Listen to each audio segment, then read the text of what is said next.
ఒక్కసారి ఆలోచించండి సోమవారం గ్రామ ప్రజలారా, యువకులారా. ఇప్పటి వరకు ఈ ఊరిలో నియంతృత్వం రాజ్యమేలింది. ఇవాటికి కూడా రాజ్యం మేళాలని చూస్తా ఉంది. ఎందుకంటే ఈ మాట నేను ఎందుకు చెప్తా ఉన్నంటే, గత 20 సంవత్సరాల క్రితం సోమవారం రావణ కాష్టం కావడానికి కారణమైనటువంటి కుందూరు తిరుమలరెడ్డి వాళ్ళు ఇవాళ మళ్ళా జతగట్టి ఈ ఊరిని ఒళ్ళకారు చేయాలనేటువంటి ప్రయత్నాలు చేస్తా ఉన్నారు. దాన్ని గమనించండి అని చెప్పేసి నేను చెప్తా ఉన్నా.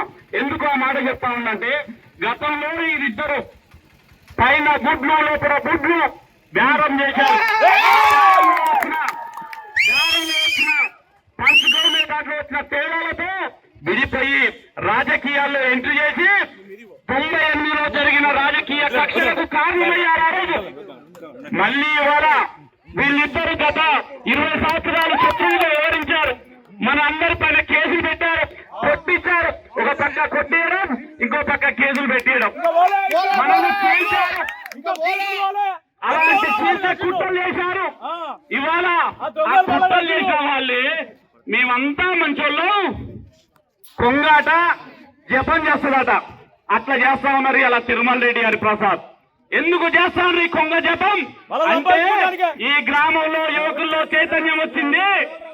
కాంగ్రెస్ కి ఏడ ఓట్లేస్తారు, ఎమ్మెల్యే గారికి ఏడ మద్దతు తెలుస్తారు, ప్రజలు ఏడా వీళ్లకు ఓట్లేస్తారనే భయంతో కావాలని చెప్పేసి ఒక ఆయన ఎక్కడెక్కడో సంపాదించిన డబ్బులు తీసుకొచ్చి ఇక్కడ నీరులాగా పంచుతా ఉండు.